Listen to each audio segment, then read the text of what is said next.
전도서 2장 26절입니다. 전도서 2장 26절 한 절입니다. 우리 다 같이 한 목소리로 함께 합독하시겠습니다. 시작. 하나님이 그 기뻐하시는 자에게는 지혜와 지식과 희락을 주시나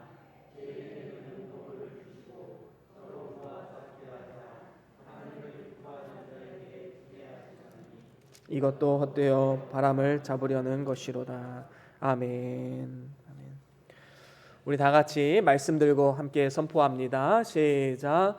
주의 말씀은 내 발의 등이요 내 길의 빛이 되십니다. 주여 말씀하옵소서. 주의 종이 듣겠나이다. 아멘. 오늘은 전도서 2장 26절 말씀으로 하나님이 기뻐하시는 자라는 제목으로 말씀을 나눠보길 원합니다. 요즘에는 반려동물을 많이 키우는 시대이지요. 이들을 위한 호텔도 있고요. 또한 요즘에 보면 애견 카페에서 카페들도 등장하는 이런 모습을 보게 됩니다. 특별히 반려동물 중에서 대표적인 것이 강아지와 고양이 이러한 것들을 들 수 있는데 이 두 동물은 참 성향이 굉장히 다릅니다. 강아지는 주인을 주인으로 모시지요. 그래서 주인의 말 앞에 겸손하게 순종하고 충성을 다합니다. 충성스러운 신하를 충신이라고 부르는데 이 충성 충자를 또 사람에게 외에 다른 대상에 붙일 수 있는 것 강아지밖에 없습니다. 그래서 우리는 충견이다 이런 말을 많이 쓰지요. 그 정도로 강아지는 주인의 기쁨을 위해서 살아갑니다. 반면에 고양이는 어떻습니까? 주인을 주인으로 모시지 않습니다. 주인을 오히려 하인으로 생각합니다. 집에서 가장 높은 위치가 자신이라 생각하는 것처럼 행동합니다. 그래서 주인이 자기를 즐겁게 해줘야 한다고 생각하는 경향이 있지요. 만약에 주인이 자기를 즐겁게 해주지 않으면, 자기를 위해 주지 않으면 날카로운 발톱으로 주인을 핥히기도 합니다. 그래서 가끔 고양이 키우시는 분들 보면 이 손이나 이런 데 핥힌 자국이 있어요. 왜 그러시냐 물어보면 고양이한테 핥혔다고 말합니다. 주인까지도 핥힐 수 있는 과연 우리는 우리의 인생의 주인 되신 하나님을 향해서 강아지와 같은 모습으로 나아가십니까? 아니면 고양이와 같은 태도로 나아가십니까? 혹시 고양이와 같이 하나님 나 좀 기쁘게 해주십시오. 내가 기도하면 하나님 들으셔야지 뭐 하시는 겁니까? 하나님 앞에 불평불만을 쏟아내는 이러한 삶을 살아가고 있지는 않습니까? 우리가 진정으로 하나님을 주인으로 모신다라는 것은 어떻게 하면 하나님을 기쁘시게 할 수 있을까? 바로 이 고민을 하는 것이 진정으로 하나님을 주인으로 모신 자의 삶의 태도인 것입니다. 그렇다면 우리가 어떻게 하면 천지 우주 만물을 지으신 하나님을 주인 대접하고 만물의 주권자이신 하나님이 기뻐하시는 그러한 삶을 살아갈 수 있겠습니까? 먼저 우리가 생각해야 될 것이 우리가 진정으로 하나님이 기뻐하시는 자가 되려면 정말로 믿음 있는 자가 되어야 합니다. 하나님은 이 믿음이 있는 자를 너무나도 기뻐하십니다. 구약시대에 이 큰 믿음을 가진 사람이 있었지요. 바로 에녹입니다. 에녹의 믿음을 히브리서에는 이렇게 표현을 합니다. 우리 같이 한번 읽어볼까요? 히브리서 11장 5절과 6절입니다. 함께 읽습니다. 시작. 믿음으로 에녹은 죽음을 보지 않고 옮기었으니 하나님이 저를 옮기심으로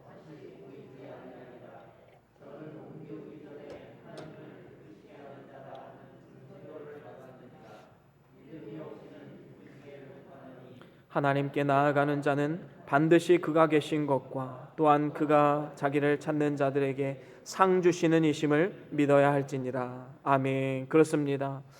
에녹이 하나님을 기쁘시게 할 수 있었던 유일한 이유, 그것은 바로 믿음이었습니다. 창세기 5장에 보면 에녹이 하나님과 동행하였더라 말씀합니다. 에녹에게 있어서 하나님은 아주 실제적인 분이셨습니다. 멀리 계신 하나님이 아닙니다. 성경 안에서만 역사하는 하나님이 아닙니다. 실제적으로 나와 함께 동행하시고 내 아픔과 어려움을 아시고 내 기쁨을 함께 나눌 수 있는 그러한 믿음의 삶이 바로 에녹의 삶이었습니다. 바로 우리 그리스도인들이 이러한 에녹과 같은 믿음을 가져야 된다라는 것이지요. 그리스도를 마음의 구주로 영접하여 믿는 자는 하나님의 자녀가 되는 권세를 주셨다 약속하셨습니다. 이러한 믿음이 있는 사람은 이제는 믿음으로 살아가는 삶이 되어야 합니다.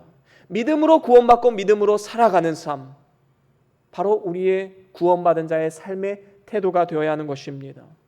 오늘 우리가 이 자리에 나와서 하나님을 예배하고 또 여러 가지 어려운 환경 속에서도, 여건 속에서도 영상으로 하나님을 예배하는 그 마음 가운데, 그리고 하나님을 찬양하고 하나님 앞에 헌금하고, 이 모든 행위들이 바로 하나님을 향한 믿음이 있기 때문에 가능한 것입니다. 믿음이 없다면 하나님을 예배할 수도 없는 것이지요. 오늘날 얼마나 바쁜 시대를 살아가고 있습니까? 우리는 늘 주님과 동행하며 믿음으로 살기 위해서 애쓰는 삶을 살아가야 합니다. 바로 이러한 사람이 하나님이 기뻐하시는 자라 일컬음을 받을 수 있는 것이지요. 그런가 하면 또 한 개는 회개하는 자를 하나님께서는 기뻐하십니다. 우리가 진정으로 하나님 앞에 돌아와서 하나님 앞에 진실되게 회개할 때 하나님은 그 회개를 기쁘게 받으시는 것이지요. 누가복음 15장에 보면 돌아온 탕자의 비유가 나옵니다. 아버지의 재산을 가지고 나아가 세상에 나가서 다 탕진하고 빈털터리로 거지가 되어서 돌아옵니다. 그런데 놀라운 것은 이 아들을 맞이하는 아버지의 태도예요. 그 아들을 훈계하지 않습니다. 오히려 그 아들을 품에 안아주시고 손에 가락지를 끼워주시고 살찐 송아지를 잡아서 잔치를 배설합니다. 얼마나 큰 은혜입니까? 이 맏아들은 이것이 이해가지 않는 것이지요. 아니, 내 동생은 아버지 재산을 다 탕진하고 저렇게 거지꼴로 와서 있는데 아버지는 혼내기는커녕 오히려 기뻐하고 잔치를 베풀다니 이해할 수가 없는 것입니다. 그래서 아버지 앞에 이 불만을 토로하자 아버지가 이러한 말씀을 합니다. 누가복음 15장 31절 32절 말씀 우리 같이 한번 읽어보겠습니다. 시작. 아버지가 이르되 예 너는 항상 나와 함께 있으니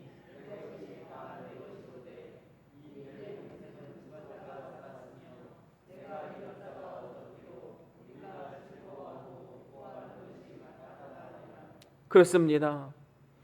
이 아버지의 마음은 어떻습니까? 맏아들 너는 나와 항상 함께 있었기 때문에 내 것이 다 네 것이 되겠지만 잃어버린 이 아들은 죽었다가 다시 살아난 것이 아니냐. 그래서 이를 위해서 기뻐하는 것이 왜 잘못된 것이냐 일깨워주고 있는 것입니다.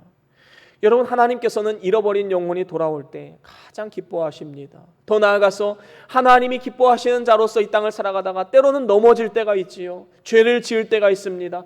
하지만 그 자리에 머무르지 아니하고 회개하고 돌아오면 하나님은 참으로 기뻐하십니다.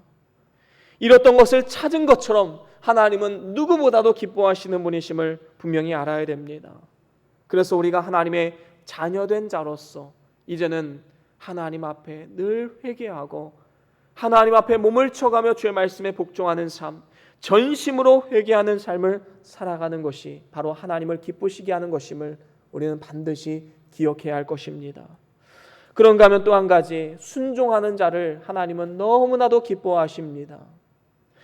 이스라엘의 초대왕 사울은 아말렉을 진멸하라는 하나님 말씀에 거역해서 아각 왕, 아말렉 왕을 살려두어서 포로로 끌고 왔습니다. 그 당시에 적장을 포로로 끌어온다는 것은 어떤 의미입니까? 자신의 업적을 드러내는 것입니다. 백성들 앞에서 내가 이렇게 훌륭한 왕이다라는 것을 보여주기 위한 하나의 전시 효과가 있는 것이지요.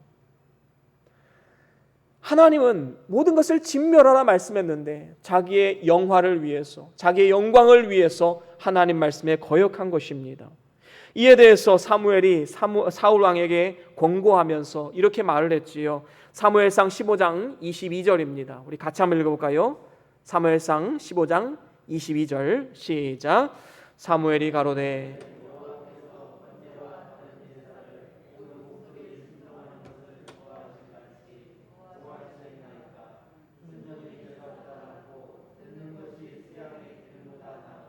아멘. 그렇습니다. 하나님을 예배하고 제사하는 것보다 더 중요한 것, 더 하나님의 기쁨이 되는 것, 그것은 바로 순종, 복종, 청종, 바로 이것을 하나님께서는 기뻐하신다라는 것입니다. 순종이 제사보다 낫고 듣는 것이 수양의 기름보다 낫지 않느냐. 하나님 말씀에 순종하는 것이 최고의 예배요 최고의 제사임을 우리는 분명히 기억해야 합니다. 그렇습니다. 오늘날에도 하나님은 순종하는 자를 찾고 계십니다. 로마서 16장에 보면 하나님 말씀에 순종해서 사도 바울과 동역했던 그 동역자의 이름들이 나옵니다. 수십 명의 이름들이 나오는데 얼마나 영광스러운 이름입니까? 마치 영화 마지막에 엔딩 크레딧이 쫙 올라갈 때 그 이름들이 쭉 나오는 것처럼 로마서 16장에는 이 귀한 이름들이 나옵니다. 하나님의 동역자들입니다. 그러면서 사도 바울이 마지막에 이렇게 축복을 합니다. 우리 같이 한번 읽어볼까요? 로마서 16장 19절입니다. 시작. 너희 순종함이 모든 사람에게 들리는지라. 그러므로 내가 너희를 인하여 기뻐하노니 너희가 선한 데 지혜롭고 악한 데 미련하기를 원하노라. 아멘. 그렇습니다. 사도 바울은 지금 목회자로서 하나님 말씀에 순종해서 함께 동역했던 그 동역자들을 축복하고 있는 것입니다. 그 마음을 전달하고 있는 것이지요. 너희 순종함이 모든 사람에게 들리느니라. 내가 너희로 인해 기뻐하노라. 여러분, 이게 하나님의 마음 아닐까요? 저도 목회자로서 성도님들을 볼 때 어떤 분들은 정말로 몸을 쳐가며 주의 말씀에 복종하기 위해서 헌신하는 분들이 있습니다. 정말로 존경스러운 분들이지요. 제 마음에도 이러한 기쁨이 있는데 하나님의 마음 얼마나 기쁘시겠습니까? 하나님은 이처럼 전심으로 그의 말씀에 순종하고자 노력하는 자, 진심으로 기뻐하시는 분이십니다. 그렇다면 하나님께서는 이렇게 믿음으로 사는 삶, 그리고 회개하는 삶, 그리고 순종하는 삶을 기뻐하시는데, 그렇다면 하나님이 기뻐하시는 우리들에게 주시는 복과 은혜가 무엇인가? 바로 오늘 성경 말씀에 이것에 대해서 말씀하고 있습니다. 하나님이 기뻐하시는 자에게 주시는 복과 은혜, 그것은 세 가지로 여러분들과 함께 나누기를 원하는데요. 첫 번째로는 지혜와 지식을 주십니다. 시시때때로 우리가 무엇을 선택하고 어떻게 살아가야 할지 하나님께서는 지혜와 지식을 공급하여 주셔서 우리가 바른 선택을 할 수 있도록 도우시는 분이시지요. 그래서 오늘 본문 상반절에 보면 기뻐하시는 자에게 지혜와 지식과 라고 말씀하고 있습니다. 인간은 범죄하기 전에 하나님을 아는 지혜와 지식을 잃어버려 있었지만 범죄함으로 인하여서 영안이 어두워지고 무지하게 되었습니다. 하나님을 아는 지식과 지혜가 무너지게 된 것이지요. 그래서 세상에서 아무리 많은 학식을 쌓았다 할지라도 그것은 현명한 무지한 사람, 만약에 학식을 쌓지 못했다 할지라도 순수한 무지의 사람, 우리는 다 무지한 사람일 수밖에 없는 것입니다. 이렇게 인간이 죄로 말미암아 무지해졌기 때문에 하나님께서는 호세아 선지자를 통해서 내 백성이 지식이 없으므로 망하는구나 탄식하셨습니다. 그래서 많은 사람들이 하나님 대신 세상에 썩어질 것을 섬기다가 망하는 이러한 삶을 살아가게 되는 것이지요. 이러한 인간이 다시 하나님을 찾을 수 있는 지혜와 지식을 누릴 수 있는 것, 세상의 그 어떠한 방법으로도 얻을 수 없음을 분명히 알아야 됩니다. 로마서 11장 33절에 보면 이렇게 말씀합니다. 우리 같이 한번 읽어보겠습니다. 로마서 11장 33절 시작. 깊도다 하나님의 지혜와 지식에 부요하며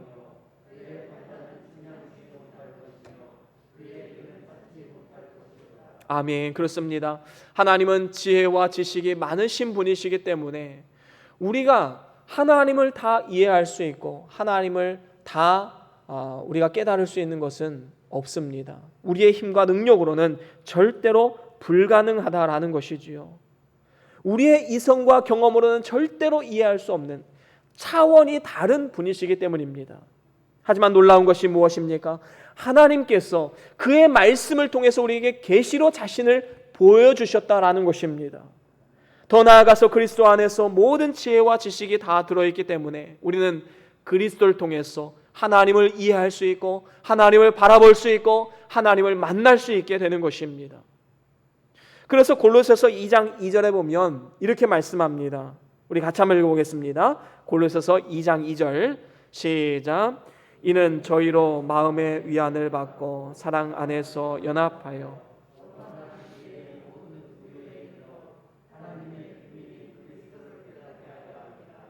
그 안에는 지혜와 지식의 모든 보화가 감추어 있느니라. 아멘. 그렇습니다.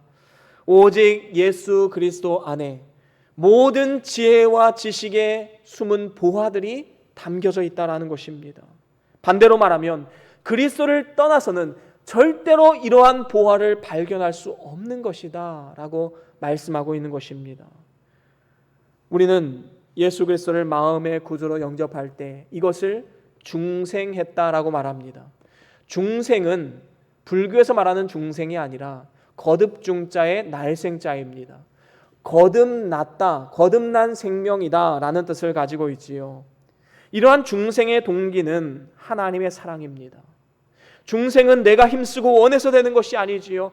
일방적인 하나님의 은혜와 사랑 가운데 이루어지는 것입니다. 이렇게 하나님께서 우리를 중생시키심으로 우리가 하나님을 알 수 있는 참된 지혜를 얻을 수 있게 된 것입니다. 바로 하나님께서 기뻐하시는 자, 태초부터 하나님이 구원하시기로 선택하신 자, 바로 그 사람에게 그리스도를 통해서 하나님을 알 수 있는 지혜와 지식을 공급해 주시는 것입니다. 특별히 하나님이 기뻐하시는 자들을 위해서 하나님 자신을 계시하시고 보여주시기 위해서 바로 이 성경 말씀을 우리에게 주셨습니다. 이 성경 66권은 우리에게 하나님 자신을 계시해서 보여주시는 은혜의 말씀인 것이지요. 그래서 중생한 자는 마치 태어난 어린아이와 같습니다. 어린아이는 어떻게 하지요? 부지런히 엄마 젖을 먹으면서 영양분을 흡수하고 자라나야 됩니다. 바로 그 영양분이 어디서 나오는 것입니까? 이 하나님 말씀에서 나오는 것입니다. 그래서 성경 말씀 외에 환상을 보았다든지 꿈을 꾸었다든지 음성을 들었다든지 다 허탄한 것입니다. 하나님 말씀에 이미 우리가 보아야 할 것, 우리가 들어야 할 것 다 적혀 있습니다. 그 말씀을 바탕으로 하나님 안에서 지혜와 지식을 얻는 삶, 바로 이러한 삶을 하나님 오늘 우리에게 요구하고 계신 것입니다. 그렇습니다. 오직 하나님이 기뻐하시는 자에게만 이 성경 말씀이 참된 보화의 창고이고 그 말씀을 통해서 하나님은 우리에게 지혜와 지식을 주셔서 이 험하고 악한 세상 가운데 살아갈 수 있는 힘과 능력을 공급해 주시는 것입니다. 이러한 사실을 잘 깨달아서 이 험한 세상 가운데 하나님의 은혜를 따라 하나님 말씀을 사모하시고 그 말씀 안에서 계시된 하나님의 음성을 들으셔서 날마다 주님과 더불어 동행하며 승리하는 삶을 살아갈 수 있기를 주의 이름으로 간절히 축원합니다. 그런가 하면 두 번째로는 진정한 희락을 주십니다. 하나님이 기뻐하시는 자에게 주시는 복, 진정한 기쁨, 희락을 주신다라는 것이지요. 그래서 오늘 본문 중간에 보면 희락을 주시나 죄인에게는 노고를 주신다 말씀하고 있습니다. 희락은 기쁘고 즐거운 일인데 하나님께서는 그의 기뻐하시는 자에게 기쁘고 즐거운 것을 주신다 약속하고 계십니다. 요한복음 14장 27절에 보면 이러한 귀한 약속을 우리에게 주셨습니다. 우리 같이 한번 읽어볼까요? 요한복음 14장 27절 시작. 평안을 너희에게 끼치노니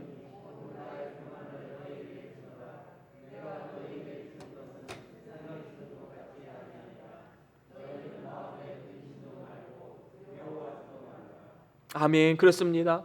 예수님께서 낮고 천한 이 땅 가운데 오셔서 하신 일이 무엇입니까? 그의 평안과 기쁨을 그를 사랑하고 믿고 의지하는 자들에게 전달해 주는 것입니다. 우리의 삶은 죄로 인하여서 근심과 걱정에 휩싸이고 평안이 없는 그러한 인생입니다. 하지만 예수님께서 우리의 삶 가운데 찾아오셔서 그 모든 걱정과 두려움을 대신하여서 기쁨과 평안으로 바꾸신 것입니다. 이게 얼마나 놀라운 은혜입니까? 세상 사람들을 보십시오. 심령에 참된 기쁨이 없습니다. 마음에 슬픔이 있습니다. 좋은 것이 있더라도 그것이 오래가지 못합니다. 곧바로 걱정과 두려움에 휩싸이게 되는 이러한 모습을 보게 됩니다. 반면에 하나님이 기뻐하시는 성도들은 어떻습니까? 모든 환경 가운데 하나님의 섭리를 믿고 즐거움과 희락과 기쁨을 누릴 수 있는, 세상이 주지 못하는 평안과 기쁨을 누릴 수 있는 사람들이 바로 하나님이 기뻐하시는 사람들의 삶의 모습입니다. 시편 43편에 보면 이렇게 말씀합니다. 우리 같이 한번 읽어볼까요? 시편 43편 3절 4절 우리 같이 쭉 한번 읽어보겠습니다. 시작. 주의 빛과 주의 진리를 보내어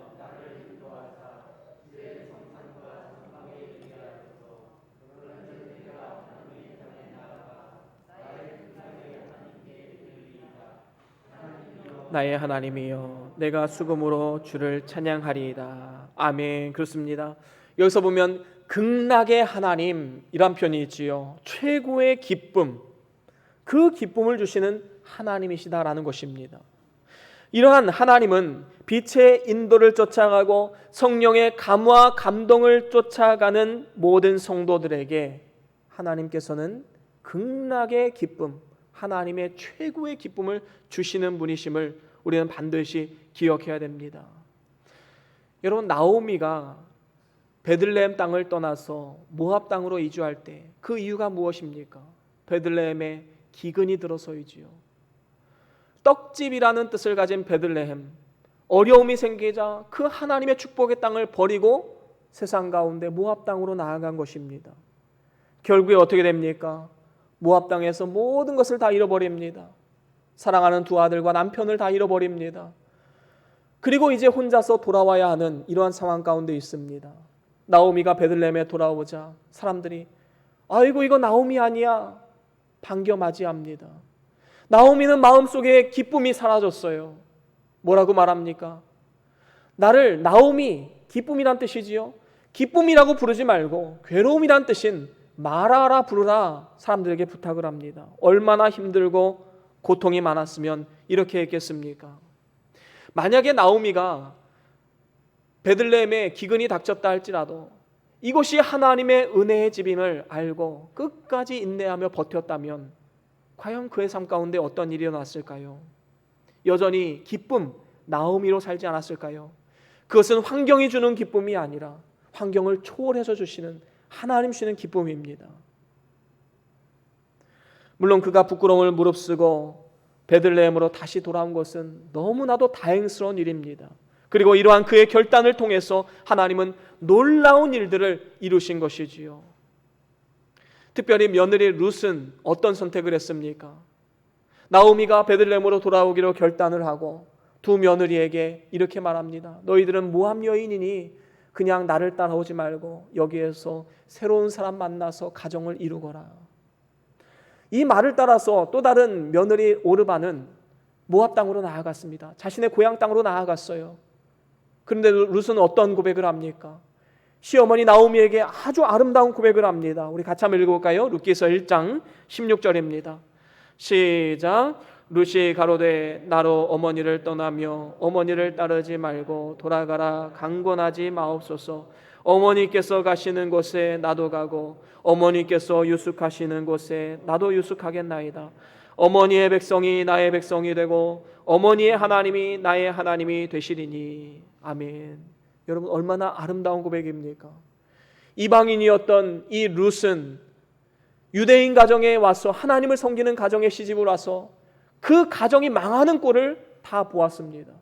그럼에도 불구하고 그가 남편이 섬겼던 하나님, 시어머니가 섬기는 하나님, 그 하나님을 따르겠다고 결단하고 나왔던 것은 룻은 대단한 결단을 한 것입니다. 그 죄악의 땅 모압 땅을 떠나서 베들레헴으로 따르겠다고 결단한 것은 그의 삶을 통해서 한 줄기 희망의 빛이 생겨나게 된 것입니다.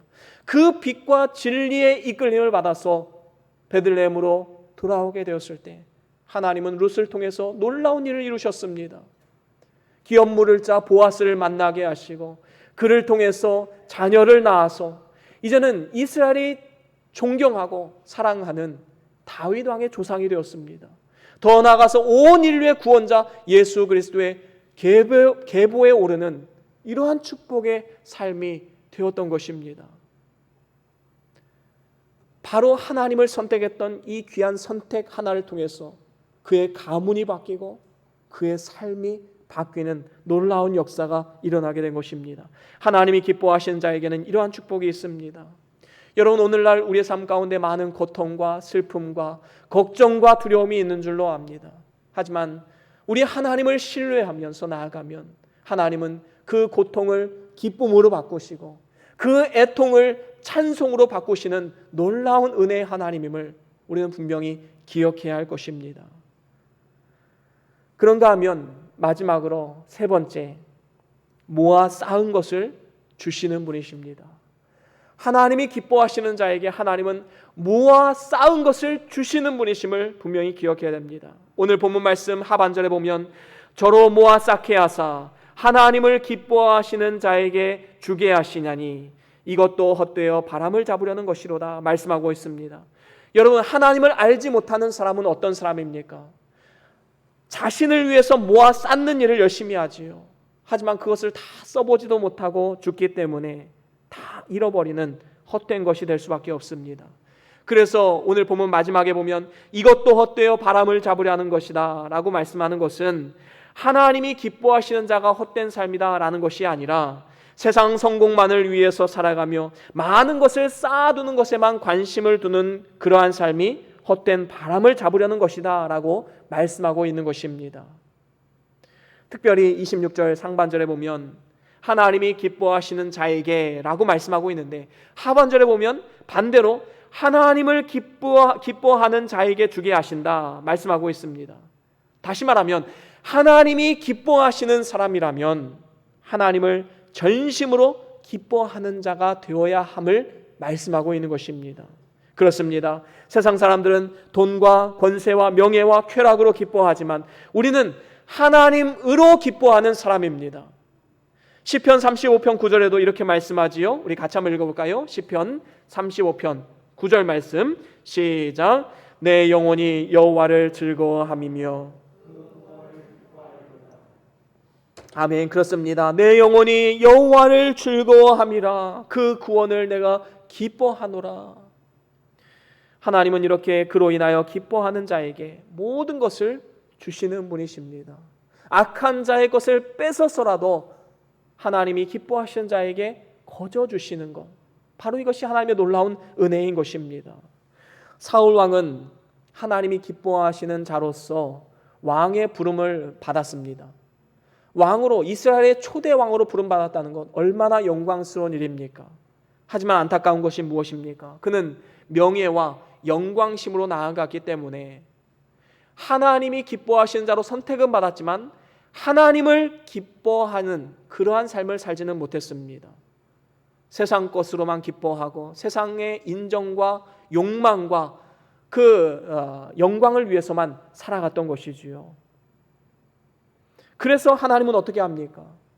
이 사울 왕의 모든 것을 다 빼앗아서 다윗 왕에게 주었습니다. 사울 왕이 모아 쌓아놓은 모든 것이 다 다윗 왕의 것이 되었다. 성경이 우리에게 교훈해주고 있습니다. 다윗 왕은 하나님을 기뻐하는데 어떻게 기뻐합니까? 그 언약궤가 예루살렘을 들어올 때에 다윗은 춤을 춥니다. 그런데 춤을 추는 모습이 왕의 채통을 다 잊어버린 채 옷이 벗겨지는 줄도 모르고 열심을 다해 춤을 추면서 그 언약궤를 맞이합니다.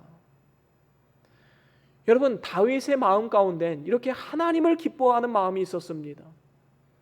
그래서 다윗에게 모든 것을 다 주신 것이지요. 하나님께서는 그를 기뻐하는 자에게 모아 쌓은 것을 주시는데 먼저는 이 땅 가운데 풍성한 은혜, 이 땅의 것을 하나님께서는 주시기도 하십니다. 바로 그것은 기쁨과 감사와 행복입니다. 이 땅에서의 상급, 그것은 바로 환경을 초월하는 기쁨, 감사, 행복이다라는 것이지요. 하나님을 기뻐하는 삶을 살게 되면 하나님의 보호하심과 도우심을 따라 살아갈 수 있게 됩니다. 하나님의 역사를 경험할 수 있게 됩니다.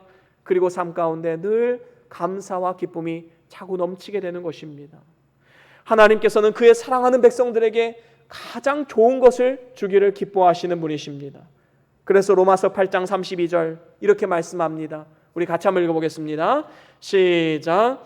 자기 아들을 아끼지 아니하시고 우리 모든 사람을 위하여 내어주신 이가 어찌 그 아들과 함께 모든 것을 우리에게 은사로 주지 아니하시겠느냐. 그렇습니다.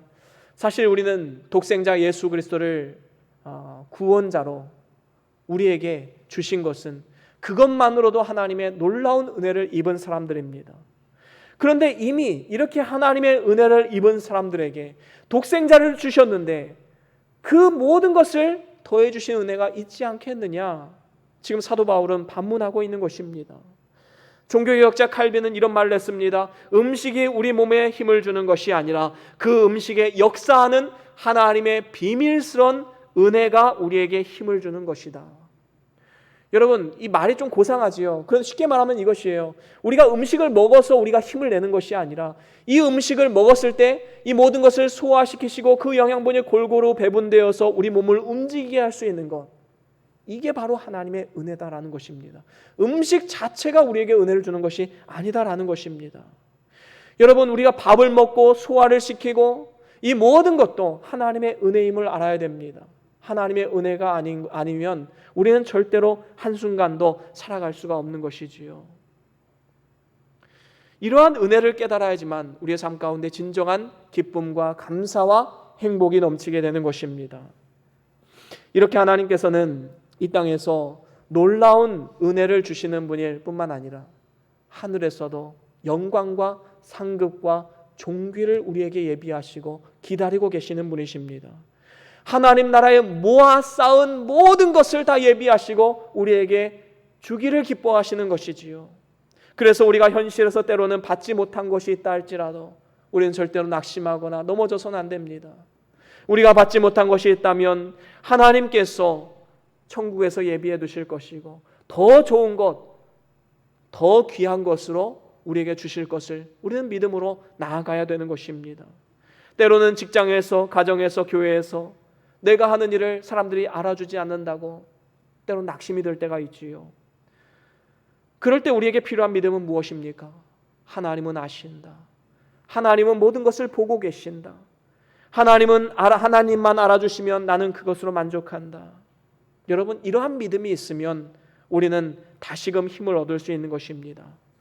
그렇습니다. 시편 53편에 보면 이런 말씀이 있지요. 우리 같이 한번 읽어보겠습니다. 시편 53편 2절입니다. 함께 읽어봅니다. 시작. 하나님이 하늘에서 인생을 굽어 살피사 지각이 있는 자와 하나님을 찾는 자가 있는가 보려 하신즉. 아멘. 그렇습니다. 하나님께서는 지금도 하늘에서 우리들의 삶을 감찰하고 계십니다. 하나님이 찾으시는 자가 누구입니까? 바로 하나님을 기뻐하는 자, 하나님 안에서 참 기쁨을 누리는 자, 하나님과의 풍성한 관계 속에서 세상이 주지 못하는 참된 만족과 기쁨을 누리는 자, 하나님은 이러한 자를 찾고 계십니다. 하나님을 위해서 살아가는 자, 하나님을 바라보는 자, 하나님을 의지하는 자, 오늘도 하나님은 이러한 자를 찾고 계심을 분명히 우리는 기억해야 할 것입니다. 이제 말씀을 마무리합니다. 우리는 믿음과 순종과 회개의 삶을 통해서 하나님이 기뻐하시는 자로 거듭날 수 있습니다. 하나님이 기뻐하시는 자, 이제 어떻게 살아야 될까요? 내가 어떻게 하면 하나님을 기쁘시게 할 수 있을까? 우리는 믿음으로 화답해야 됩니다. 하나님, 제가 이렇게 한번 살아보겠습니다. 하나님의 영광을 위해서 살아가는 삶, 이제 하나님을 위해서 살아가는 삶이 되어야 하지 않겠습니까? 이러한 삶을 하나님은 지금도 찾고 계시고 복을 내려주시기를 원하고 계십니다.